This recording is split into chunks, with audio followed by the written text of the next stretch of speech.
Številne novosti, ki nas čakajo, so posledica sprejetih zakonov v lanskem letu. V letošnjem letu pa se bodo znova začele izvajati tudi nekatere pravice, ki jih je varčevanje ukinilo.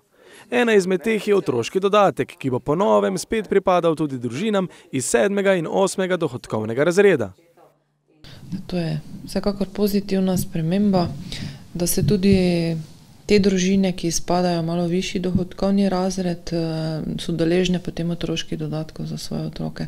Se pravi, za 7.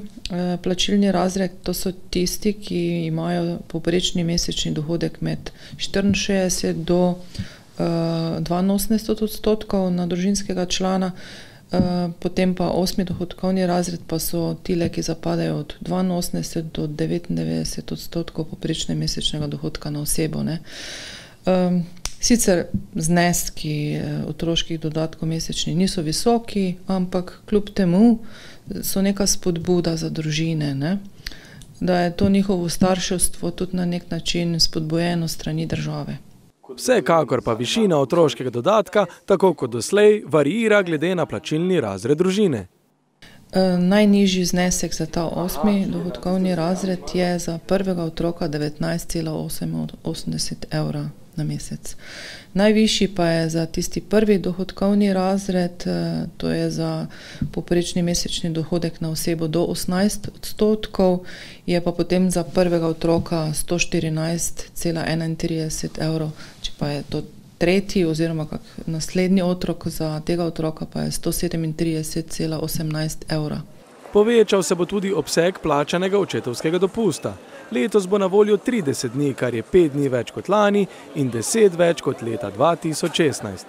Vlada je že sprejela te spremembe Zakona o starševskem varstvu in družinskih prejemkih, je pa še zdaj v Državnem zboru. Jaz mislim, da bo kmalu, v prvih dneh že letošnjega leta to sprejeto in da lahko že govorimo, da bo kmalu se lahko začelo to uveljavljati. Je pa res, da danes še zakon 100% ni potrjen in mi kot centri še zdaj tega ne moremo izvrševati, ampak bo. Pričelo se bo tudi ostreje sankcionirati kršitev obveznosti aktivnega iskanja zaposlitve, med katerimi so tudi prejemniki denarne socialne pomoči. Vendar sankcioniranje na Centru za socialno delo Maribor raje prepuščajo drugim, saj je njihovo poslanstvo pomoč. Naše poslanstvo ni nadzor, represija, mi smo sociala in gledamo vedno skozi oči pomoči ljudem.